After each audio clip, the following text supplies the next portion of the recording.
It's now time for What's Up Asheville, sponsored by the City of Asheville, with the host, Mr. Sam Parada, and here he is. Hello Asheville and welcome to What's Up Asheville here on WRES 100.7 FM. My name is Samuel Parada and I'm your host today, as always. With me today we have Brad Branham. Did I say that correctly? Perfectly.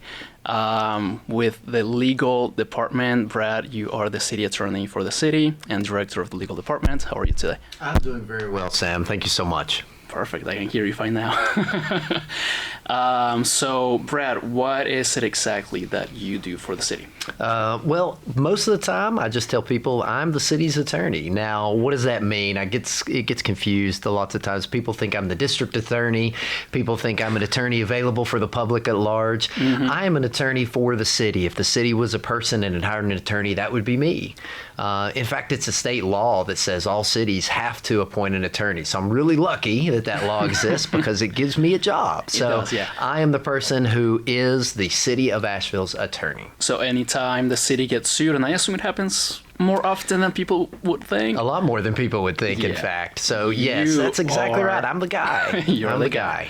All right. Well, love you for having here. There we go. We were talking about this. I love you for loving it, too. It's happened twice before at this point now.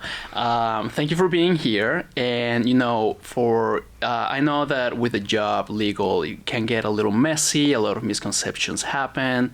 There are so many projects that I know that you're involved in, and every single one of them needs that legal eye. So if you want to take a moment to explain some of the misconceptions that happens, or if you want to just go into a little bit more detail in what it is that you do day to day.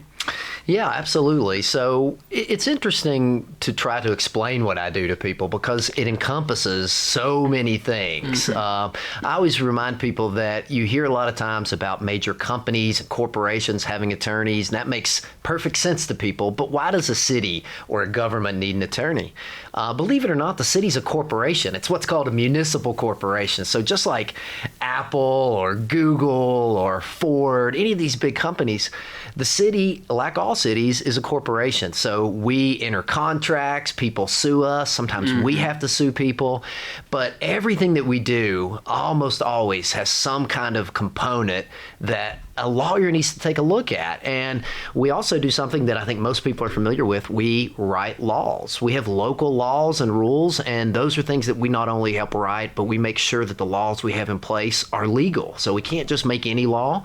And we want to make sure that the laws we do have are legal and supportable. So that's a lot of what we do. Yeah, if you ever see a city council meeting, you'll see Brad sitting right there. And every now and then they'll ask him a question. And I think I don't really understand some of them because I'm just watching the whole thing or I'm not paying enough attention. I'm sorry.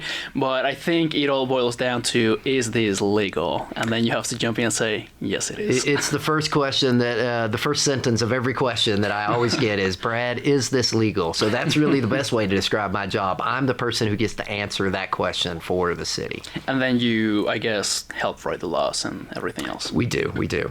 Well, good to know. Speaking of questions about whether things are legal or not, this might be a very sensitive topic, but as with all things that are real, we cannot avoid them and we should talk about them to better understand them. So, Asheville has seen in recent years a increase in homelessness and panhandling. And this is a reality that happens. So, we want to talk about today about the panhandling ordinance. So to begin this conversation, is panhandling legal?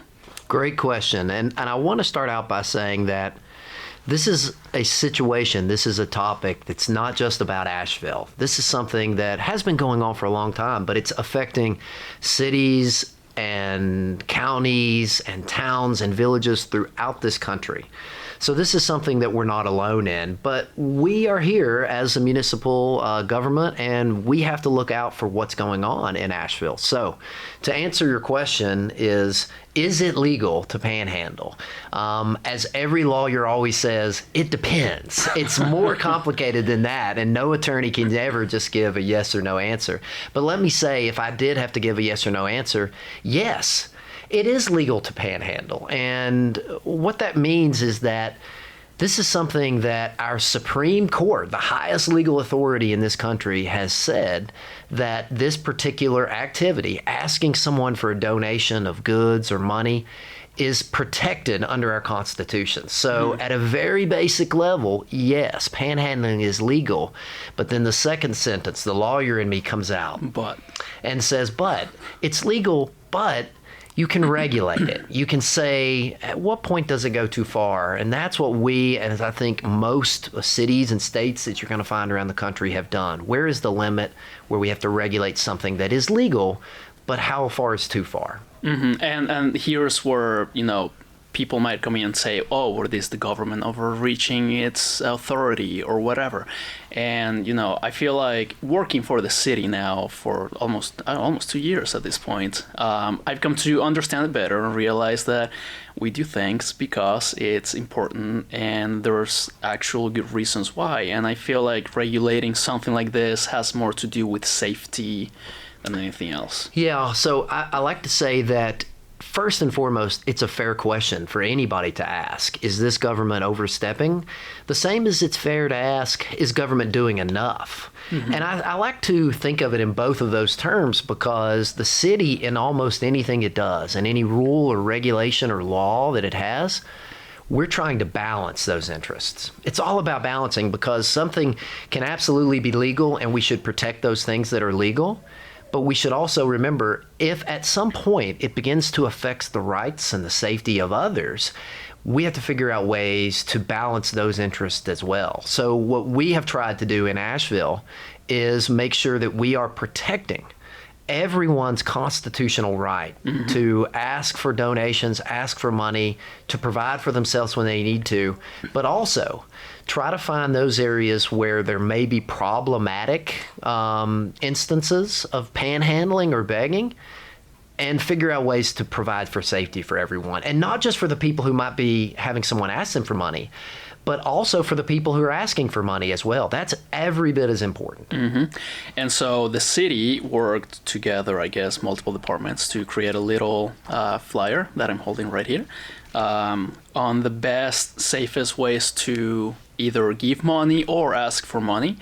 So this is the panhandling ordinance. This is the panhandling ordinance. And it's already taken place. It's already in order. So explain to me just all the needs to know about this ordinance. Yeah, absolutely. So the city has actually regulated panhandling for a long time. For over a decade now, the city has had rules on its books telling you what you can and cannot do. And I really want to restate, number one, you are allowed to ask for money. That is not illegal, and it's not illegal anywhere in this country. So we respect that. We respect that some people are facing circumstances where they have or perceive as having no other choice.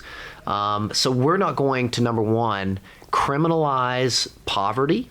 We're not going to criminalize homelessness, and sometimes, not always, but oftentimes these things overlap. Mm-hmm. But those things are not criminal. Neither is asking for money. So we have tried to design our ordinance. And when you say ordinance, what you're really just talking about is a local law. It's the law of a locality like Asheville. So our local laws are called ordinances. When we have an ordinance like this, we want to, number one, protect that right for someone to be able to ask for money, to ask for food, to ask for other things. And along with that, we want to protect the public's right to give. We live in an incredibly generous city. Mm-hmm. We live in a place where those sorts of generosity and of spirit, those characteristics are part of what make Asheville Asheville. It's what makes us want to live in this place, is that people are willing to do those things. So we want to provide for the protection of the ability to ask, provide for the protection of the ability to give, but at the same time, make sure that that act is done safely and in a way that's not abusive to others in the public. So those are the balancing interests that I'm talking about. So basically, this ordinance, just to put it a little more, summarize it a little bit, I guess, it's in place to protect the rights to ask for money, as well as ensure that those who are giving money in good faith are also protected physically, mentally, just in general from any sort of situation that may arise from, you're out in the streets. It's a very public space. Things may happen. You might meet people in both ends who just might not have the best interest at heart. So what's in place to make this safe?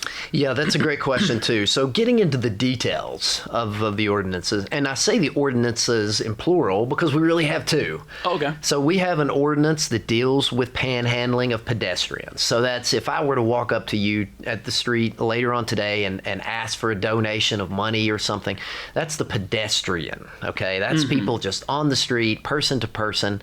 And then we have a separate ordinance that deals with what I call roadside panhandling. So these are the people that you would often see either in the road or beside the road asking for donations from people while they're driving. Okay, so we have two separate ordinances dealing with those two separate things.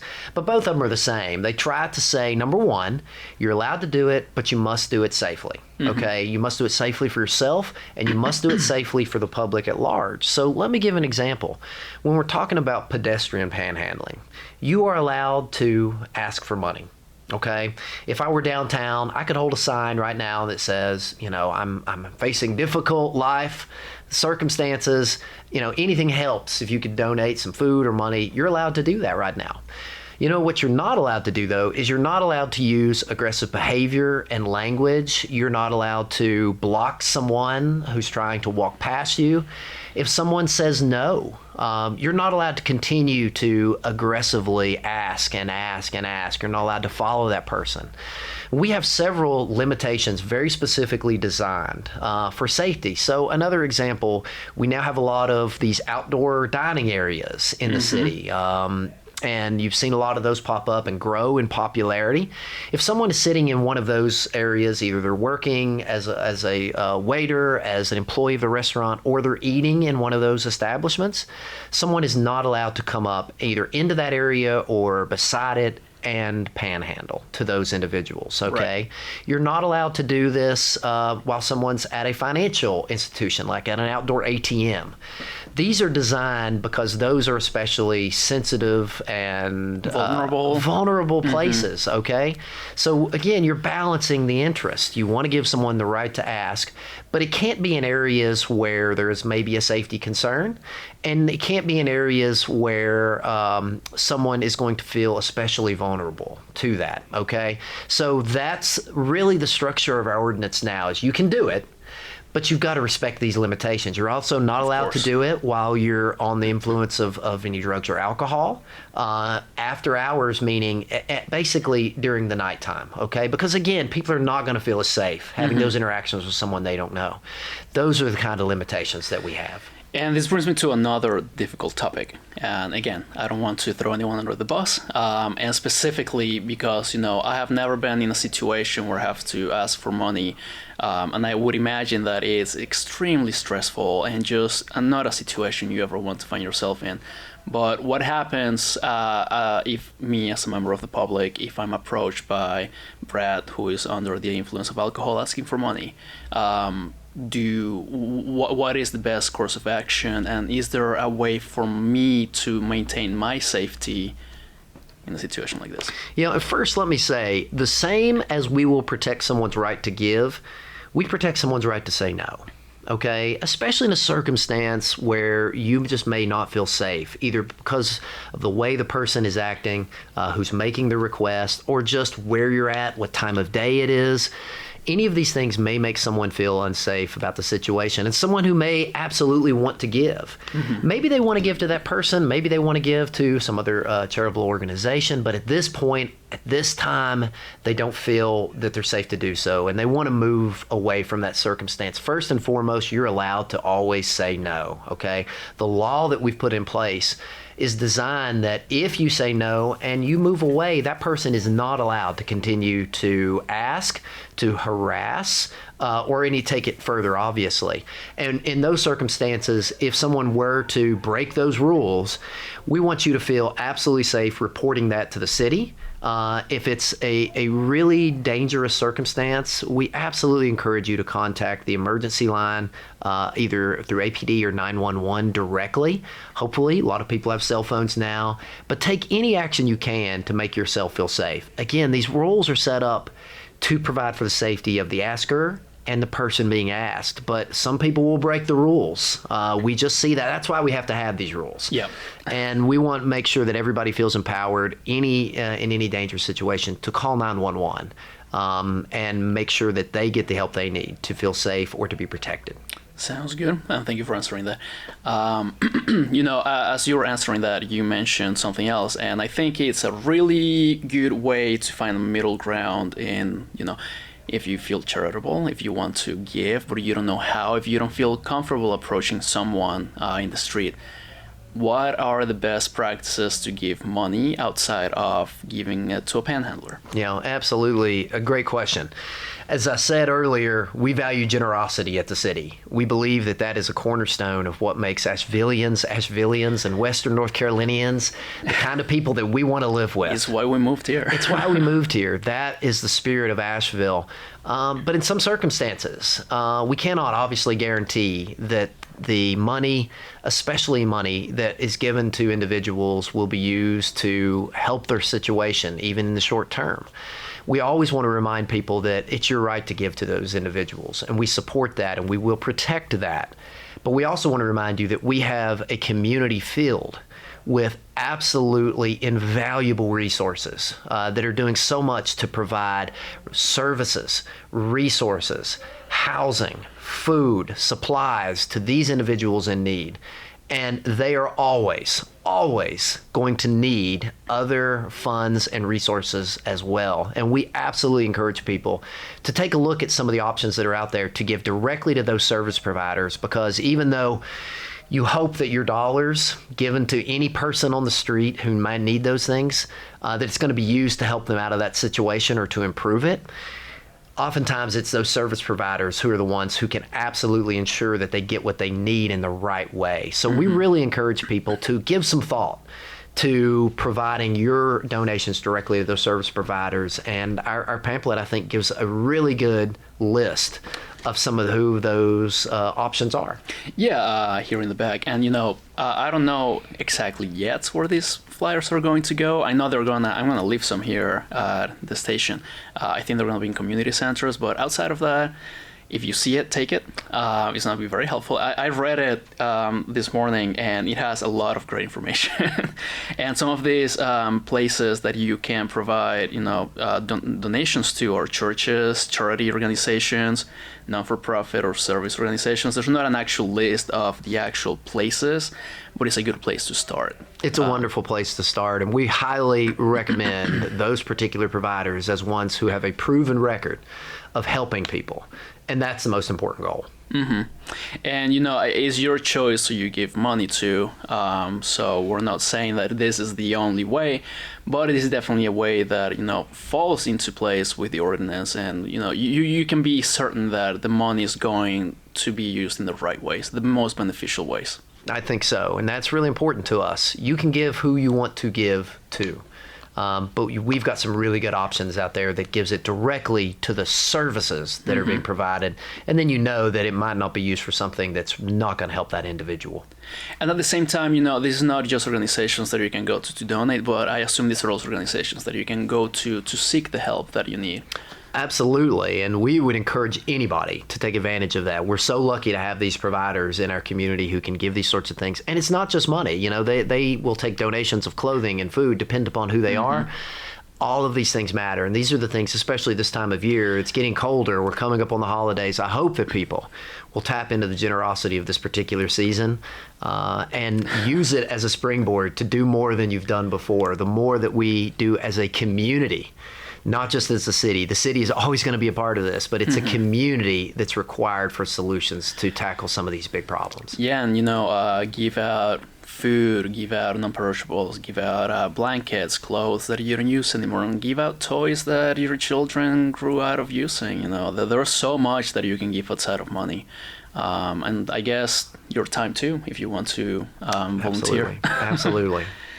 All right. I wanted to not jump too far in, which we kind of did, and go back a little bit into the non-pedestrian ordinance, the vehicle ordinance, I guess. How do you call it? I call it the roadside panhandling ordinance, but vehicle works too. Okay. So I know you're technically not supposed to be in the median. That's like the main takeaway that I have. Also, don't block traffic. Anything else? Yeah, this is, I think, one of the most confusing points out there. And I think there's a lot of information that's been discussed in the public around this that isn't quite true, okay? And I really want to take this opportunity to clear that up for everybody so we understand.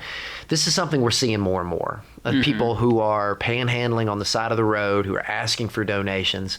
So first and foremost, again, let me repeat, it is legal. In fact, our state, North Carolina, has a law that says this is legal if you do it safely, okay? So it's a question of what's safe and what's not. And that's how our local law is structured as well. So what can you do? You can panhandle, meaning asking for donations from people and vehicles, if you are in a safe location to do it. Now, where's safe? Sidewalks. Okay, sidewalks were made for people. That's where you're supposed to be anyway, and they are immediately beside the road. But what you're not allowed to do is panhandle to vehicles in an unsafe location, which means you can't be in the middle of the street. You're not supposed to be on a median. You're not supposed to be on the shoulder where there is no sidewalk. And we don't want to say that those restrictions are in place because we're trying to keep this from happening. What we're trying to keep from happening is asking for money dangerously. And more than anything, we're doing that to protect the people who are asking for money. Cars and individuals, pedestrians, do not mix. No, they don't. And when you put somebody where they're not supposed to be, regardless of why they're there, it's potentially a bad situation. And we never want to have anyone being hit by a vehicle that doesn't need to be. So our rule says you can ask for money from vehicles. If you're going to do that, you do it safely. And the safe place is where pedestrians are allowed to be, which is on the sidewalk. So you can do it from the sidewalk, not in the middle of the street and not on the median. And this is a situation, once again, that falls not just on the person panhandling, but the person wanting to give money of, is the situation safe for both of us? And then what do? Do you not give money to this person even if you're feeling like, you want to give money or whatever? Once again, we suggest you go to other organizations that can help people. But, at the end of the day, I'm going to rearrange my question and say, is it illegal to give money to someone who is, for example, on the median, in the middle of the road? Yeah, great question. Right now, it is not illegal to give to anyone from your vehicle. In Asheville, in North Carolina, it's not illegal to do that. Now, let me say that there has been some discussion amongst our city council about whether those rules should be considered. Right now, it is not a law. It is not something that the city is looking at. We do not want to criminalize charity and charitable giving, but we want those people to do it safely. Yeah. We want you to always remember that when you're in a car, you have responsibility to everybody else in a car as well as that person who's asking for money or food. So when you do it, please do it safely. If it requires you to make sure you're in the lane next to the sidewalk so that that person is only on the sidewalk, do that. If it takes you pulling off into a parking lot and then giving money to a person who then comes into that safe location, do that. If you have to say to yourself, this person's in the median, I can't do this safely right now, although I want to, think about giving to some of those organizations who can provide those services to not just that person, but the full community. What we want you to do is be a part of the solution for safety for that person and for everybody else driving and for yourself. So all we ask is that you do it safely. It is not against the law to give to anybody anywhere, but we really, really want to encourage you to make sure that they're in a safe place. I think this all boils down to just that specifically. Just be safe, make the right choices. And, I think another misconception that I've heard is, the city has no stance on homelessness. It's not something that people can't help in most cases. This is not the city trying to say, ask for money, be homeless. It's also not a way for the city. We're not taking a stance in any situation. So I just want to make that a little bit clear to people listening. But is, if you see the little flyer, very well done. The team has been working on it for some time. You even have a little QR code that you can find more information on, and it does give you a list of the best practices to stay safe. For example, don't do it after dark. Don't do it within 20 feet of an ATM. So yeah, if you find it, I guess we'll have some at City Hall. Come find it. It's the best way to maintain our safety is through ourselves as members of the public. And the best way to do that is educating yourself. Yeah, absolutely. And if anybody has questions and you want to know more about what our rules are on the books, through the city's website, you can access through the city clerk's section of the website our own city code, and that's where all of these ordinances live. The 2 panhandling ordinances you can find in the city's code in section 11.5 and 11.14. There's the lawyer coming out. That is everything you need to know, and I'll tell you, make it easier for you. Feel free to reach out. You can email the city attorney's office, and we'll help you find that, or we'll answer your questions. We want to make sure that the best information is out there, not just for people who might engage in this activity, but for people who might be interested in giving. The goal is always that people know what the rules are, because that allows them to follow it. And if people are following these rules, we think that they're protected on both sides of this equation. Yeah. Well, thank you so much for this overview on the panhandling ordinance. We have a little bit of time left, and so I wanted to ask you, you might know this off the top of your head, you might have no idea, but how many ordinances does the city currently have? We have hundreds of ordinances, and I know most of them, maybe not all, but we're always refreshing these. We're updating these ordinances, and that's really the reason that we're talking about the panhandling ordinance right now, not just because this is something that I think is increasing in our community, but because we updated it recently. It hadn't been updated in many years, and it needed to be. You have to refresh these things. It's just like your wardrobe. Sometimes you have to modernize things a little bit. So we hopefully use this opportunity to not just update our ordinances, but have it be a springboard to reminding people that we have rules around this and what those rules are, just to give people the refresher that they need, because I think a lot of people are asking those questions right now. Yeah, and I've said this before on this show, but before I joined the city as an employee, I didn't really pay attention to my local government. I'm from Florida, never once looked at my local anything. I think I delved a little bit on the Chamber of Commerce, but that's like not even related. And it wasn't until, working for the city that I realized how things actually work, and what even an ordinance was. I had no idea until I joined one of the teams that sometimes look at ordinances to make sure they're equitable. That I raised my hands like, what is an ordinance? And well, now you know. And this is the time in the show where I tell you to go to the website. It happens every time. www.asheville.nc.gov. At the very top, you can see a little tab that says services, another one that says departments, city clerk, as Brad mentioned. You can find a list of every rule the city has, not because we want to be mean, but because they keep us safe, and they make sure that everything is equitable and ongoing in a legal way. That's right. We're a community, and we're trying to build that and make sure that everybody can enjoy it to the fullest extent. Yeah, and now with the holiday season is the perfect time to make sure that you're doing the right things in the right way. Exactly. So find a pamphlet, read the ordinance, see what you can do in the best, safest way. And I think we're running out of time. Thank you so much for being here today, Brad. This was very, very enlightening, very educational. Do you have any last words you want to say to our listeners? Well, it's been my pleasure. Thank you for having me. I hope that this is interesting to people. And just let me say that the city government is truly here to tackle these tough issues. But we're trying to do it in a way that provides everybody the Asheville they want to have. I hope that's the case. But if you ever have questions, reach out to your local government officials, myself included.